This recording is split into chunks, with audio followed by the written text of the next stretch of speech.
Welcome back. It is the Flow Friday Sports Show on Flow FM, and it's time to look at the River Murray Netball Association with our correspondent, Pat Brown, who is joining me on the line right now. How are you, Pat? Happy Friday. Yes, same to you, dear. I'm good. You?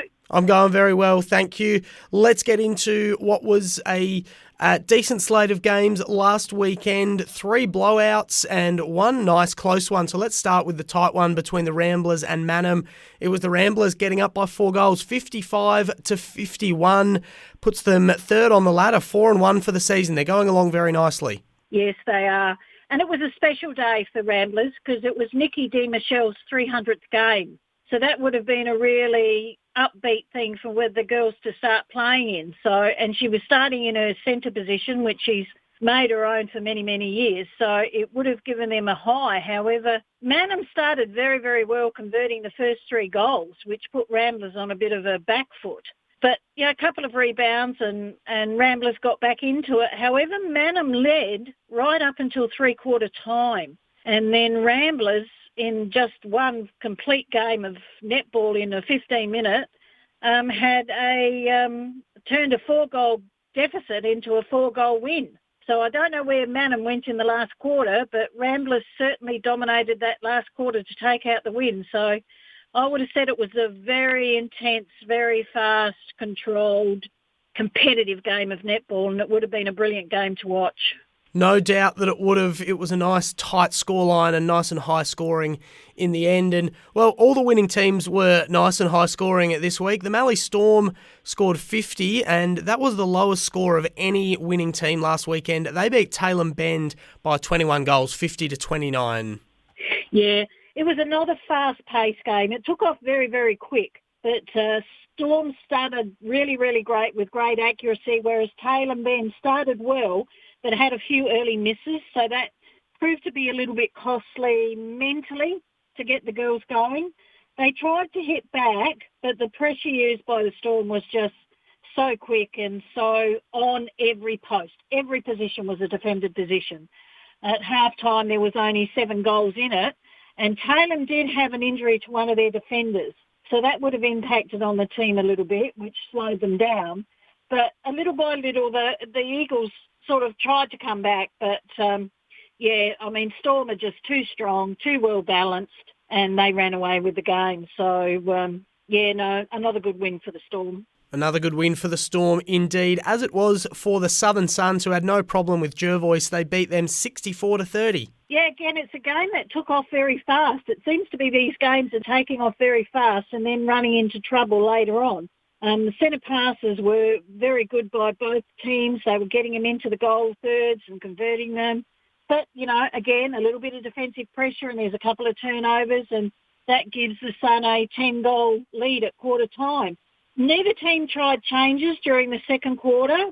They tried to battle through Jervois, but the opportunities for the Suns to capitalise on mistakes was fairly consistent. And so, both teams did some changes in the third quarter, but the changes had minimal effect. I mean, the momentum for the Suns was they were going forward and Jervois weren't going to be able to slow them down. So, but it was a good competitive game and was played in good spirit, and it was a clean and a good game. But, yeah, the scoreline, 34 goals the difference. The Suns are on a bit of a roll, so Jervois would have struggled. Indeed, and the Coorong Cats struggled as well. They went down to the Imperials 68-26. They've been getting a bit better this season, the Cats, but probably a day to forget for them against the Imps, who are on top of the ladder. Yeah, and they shouldn't take too much from that because there's a lot of teams that are going to be like that against Imperials. The Cats are a work in progress, and it may take them, a couple of seasons to actually get everything for them clicking and working.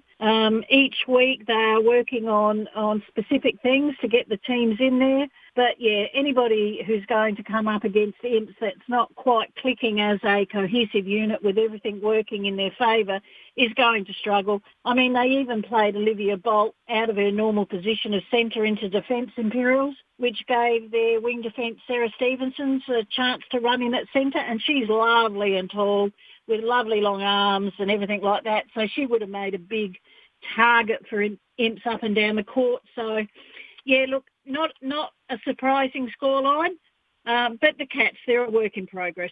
All right, so that is round 6 all wrapped up. Interestingly enough, the 4 winners are actually the 4 teams on top of the ladder currently. The Imperials on top, followed by the Suns, Ramblers and Storm, and then Manum and Maipalonga, I should say, right on the heels of that top 4. Let's have a look forward to this weekend's games.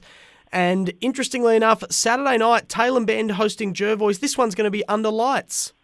Yes, this is a thing that Tailem like to do once a year. It gives, because the A-grade football times quite often clash with the A-grade netball, because, boys and girls go together. They do. So this gives them the chance to, the girls just go out there and watch the boys play their footy game and then let them get over that, and then the boys come and watch the girls play their netball game. And they use it as a big family event, like they have a junior disco, and it just allows everybody to be involved in both sports. And it's a brilliant idea, I have to say. I mean, this is going to be an interesting game because there's a real rivalry with the Cross River teams. But I believe, Tailem Bend, they're really, really keen. I mean, Jervois had the win the other week, but I think Tailem Bend are probably a little bit more of a cohesive unit, and they should win. And being at home and being such a special occasion, I think it'll be a good game, but I think it'll be a Tailem Bend win. But I love the idea of doing a family event like that. I think it's brilliant. Absolutely, couldn't agree more. That is going to be a fantastic spectacle and a good opportunity for both of those teams to hopefully bank a win. Well, not hopefully, one of them will bank a win. And for other clubs to actually go out and watch it. Most definitely, yes. So that will definitely be a highlight in round 7. Couple of other highlights coming as well. Just mentioned on the ladder, those 2 teams chasing the top 4 are Manum and Maipalonga, and they're playing off at Manum tomorrow. Yeah, and this will be I call it a battle royale, because these 2 teams have been so competitive against each other for so many years now that they'll both be looking for a win, because they would both be expecting to be a little bit higher on the table than what they currently are. The problem for Maipo in this game is Manum have a very tall centre third defence end, and that is where Maipo are lacking in height. So I think Maipo are going to find the height difference is really going to impact on them on Saturday, and so I think Manum will win. I mean, they won't like that they were up for most of the game last week and lost it in one quarter. So they would have worked really hard at training this week on finishing a game off. So I think this is going to be a full-on game. It'll be really tight. It's 5 versus 6, but I think Manum will take the win. All right, the tip's in for Manum, and I'd say that is arguably the match of the round. The other candidate... I don't know. I think Suns versus Ramblers is going to be the match of the round. Okay, well, that's where I was going. I was going to say that's the other candidate, but all right, we're calling it. The Suns and the Ramblers is definitely the match of the round at Pinaroo tomorrow. Oh, yes. Well, that's 2 versus 3, so they're both sitting on equal points. So whoever wins this game is going to take out second spot and get that little 2 points closer to Imps because they've got the bye. It'll be an interesting game. It's going to be very, very tight. They're actually 2 teams of slightly different styles. Suns are very open and free. They use their players well. They use the ball through the court very well, whereas Ramblers tend to be a tighter, closer-knit team. And they go for a lot of short passes in and around the goal circle and everything. So it'll be a game of 2 different styles. But, I mean, let's face it, the Suns are going to be on their home court. The game's in at Pinaroo, which makes it probably the longest road trip for Rambler to undertake.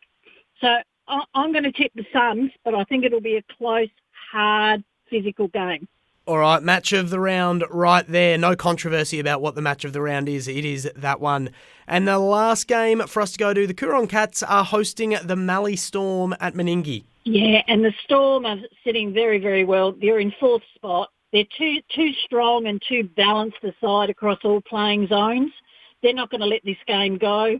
The Cats, as I said earlier, are still working on improving all aspects of their game. So, they are still a work in progress, whereas the Storm are fairly confident and fairly settled. But I have to keep remembering games where they should have won and they haven't won, and games where you think, oh, no, they're going to get done. So there is still a little bit of a surprise package in how they're going to play on the day, but they'll be too strong for the Cats, and the Storm will win this game. tips in for the Mallee Storm to win convincingly. The Imperials are on the bye, and that is what's ahead for round 7 in the River Murray Netball Association. Thanks very much for updating us, Pat. Always good to have you on a Friday. Enjoy your weekend. We'll catch you next week. No worries, Dan. Thanks. Bye.